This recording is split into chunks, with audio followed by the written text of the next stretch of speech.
Sağlamlıq kartına şəxs, tibb müəssisəsi, immunlaşdırma haqqında məlumatlar və qanunvericilikdə müəyyən olunmuş məlumatlar daxildir.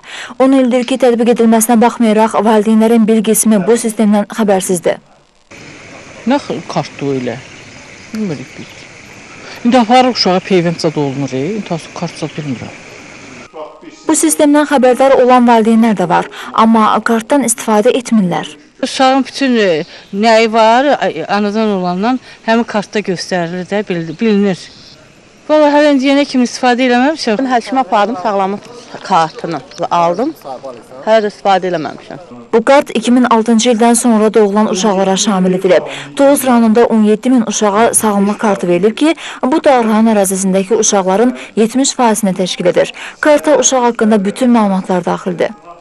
Sağlamlıq kartında uşaqların pasport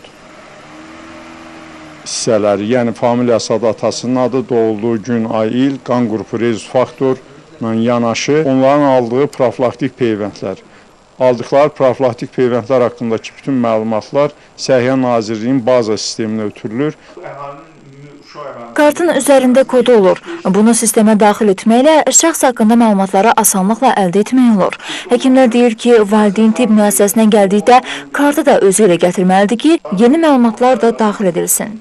Sağlamlıq kartını almaq üçün bütün uşaqların himayədarları, yəni ya atası, ya anası himayədarı tərəfindən yerli tibb müəssisəsinə müraciət olunmalıdır. Yerli tibb müəssisəsi onlardan tələb edilən sənədləri aldıqdan sonra mərkəzləşmiş qaydada Poliklinika şöbəsinin pediatriya bölməsindən həmin uşaqlara sağlamlıq kartı sifariş verilir. Sağlamlıq kartının üstünlüyü odur ki, kartı sahibi respublikada istənilən tibb müəssisəsinə müraciət etdikdə onlar haqqında məlumatlar tez bir zamanda öyrənilir və lazım olan tibbi xidmət həyata keçirilir. Kartda informasiyanın yazılmasına xüsusi qurğularla dəyişmək də mümkündür. Bir çox bölgələrdə olduğu kimi Tovuzda bu qurğudan cəmi bir ədəd olduğundan problemlər yaranır.